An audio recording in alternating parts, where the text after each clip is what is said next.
J'ai oublié dans la vidéo précédente la toute fin de cette notion 19, l'information portée par une molécule d'ARN messager est ainsi convertie en une information fonctionnelle, la séquence d'acides aminés. Je souhaite également que vous ayez ce schéma dans votre cours auquel vous ajouterez que là où il est écrit synthèse, c'est le mécanisme de la transcription. Et là où il est à nouveau écrit synthèse, c'est le mécanisme de la traduction. Donc on arrive maintenant au dernier point. On connaît tout, il n'y a plus qu'à. Donc du génotype au phénotype, exemple de la drépanocytose. Alors le phénotype se définit, quelle que soit la maladie, à 3 échelles. Tout d'abord à l'échelle macroscopique, c'est-à-dire à l'échelle de l'organisme, ce qui correspond aux signes cliniques. Pour le cas de la drépanocytose, l'individu, c'est ce qui va être dit au médecin ou ce qu'il va détecter. L'individu est en anémie, il souffre d'essoufflement à l'effort et de vertiges, de maux de tête et de douleurs articulaires. À quoi cela est dû? Eh bien, cela est dû à l'échelle cellulaire cette fois, à des hématies qui, plutôt qu'être biconcaves, c'est-à-dire à être creusées comme ça, être rondes et être creusées de chaque côté, vous voyez pas les deux côtés à la fois évidemment, sont en forme de faucilles, d'où l'autre nom de la drépanocytose qui est l'anémie falciforme. Et donc, bien sûr, ces hématies ou globules rouges vont être gênantes pour la circulation, enfin vont mal circuler dans les vaisseaux, et notamment les petits vaisseaux que sont les capillaires, et donc vont se bloquer, comme on le voit représenté ici sur le schéma, et c'est pour cela qu'il y a des essoufflements, des vertiges, des maux de tête ou des douleurs dans les articulations, là où il y a de petits vaisseaux. Pourquoi l'hématie est-elle déformée? Eh bien parce qu'une hématie, ça contient de l'hémoglobine, c'est la protéine qui donne sa couleur rouge au sang, et cette hémoglobine est formée de plusieurs chaînes protéiques, dont certaines de ces chaînes vont avoir une forme particulière parce qu'elles sont composées d'un acide aminé différent par rapport à une hémoglobine normale. Et comme elles ont un acide aminé différent, elles vont se lier entre elles plutôt qu'être libres et dispersées dans toutes les hématies.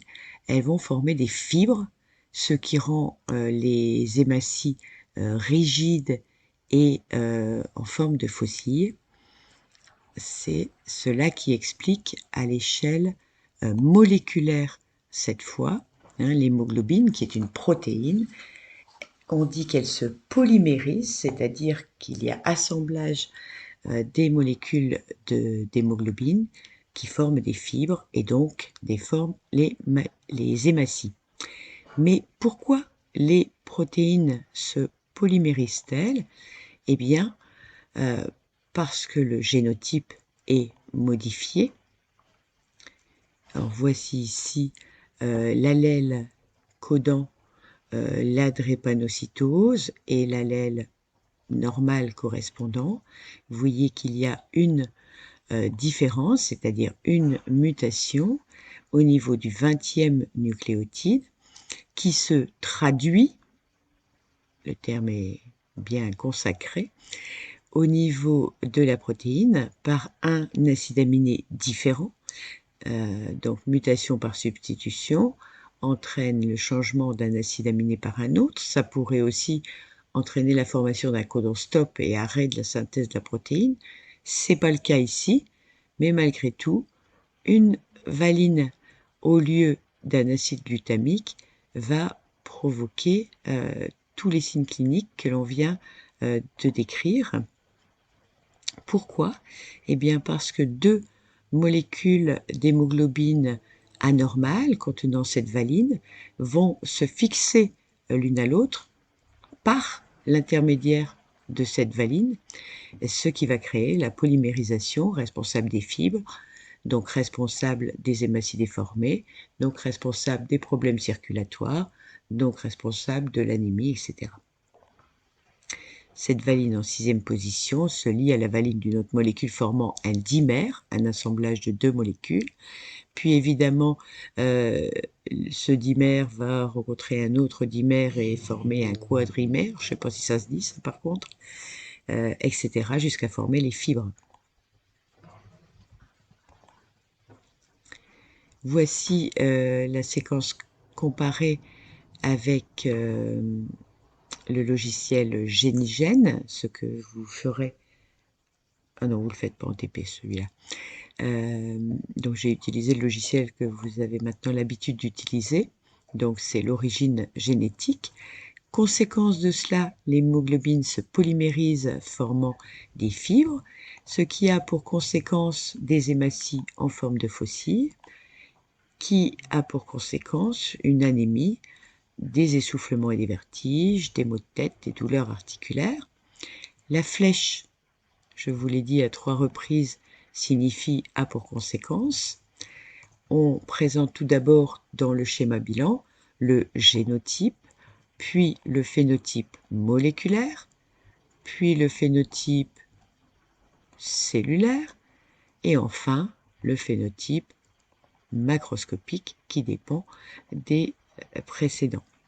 Donc le phénotype résulte de l'ensemble des produits de l'ADN, c'est-à-dire protéines et ARN, présents dans la cellule. Il dépend du patrimoine génétique et de son expression. Il dépend aussi, l'activité des gènes va dépendre aussi de la régulation qui en est faite. Nous avons ici les quantités d'ARN qui codent pour différentes chaînes de l'hémoglobine. Je vous ai dit que c'est un assemblage de plusieurs protéines, l'hémoglobine. Et au cours de la vie, ces chaînes sont différentes.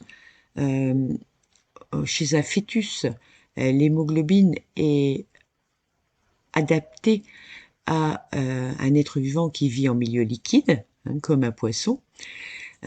Et donc, on aura des chaînes alpha et gamma. Et progressivement vont se former, vont s'exprimer des chaînes bêta qui, à l'état adulte, seront les seules représentées avec les chaînes alpha qui persistent toute la vie. Donc, l'activité des gènes est régulée sous l'influence de facteurs internes à l'organisme. Ici, c'est le développement de l'organisme qui conditionne l'expression de ces gènes, mais aussi externes. Ici, on a mesuré la quantité d'ARN codant la chaîne gamma en fonction d'une quantité d'une substance, l'hydroxyurée.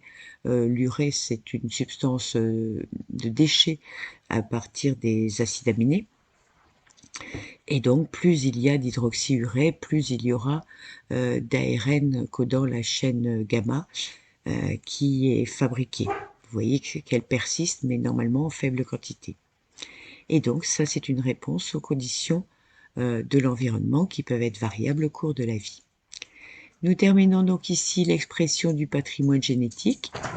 À vous de savoir relire cette carte mentale, l'expression génétique est contrôlée par l'environnement, par les facteurs externes, présente deux mécanismes, la transcription puis la traduction, est responsable du phénotype moléculaire, cellulaire et macroscopique. À vous de savoir réexpliquer tout ceci. N'hésitez pas à vous entraîner sur les quiz et également sur les sujets de type 1.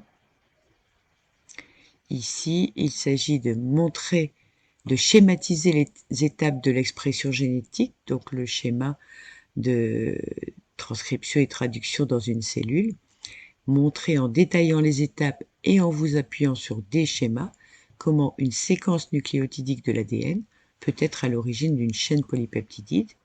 Donc ce ne sont pas que des schémas, ça c'est le titre générique, mais aussi des explications détaillées, nous dit-on, des différentes étapes.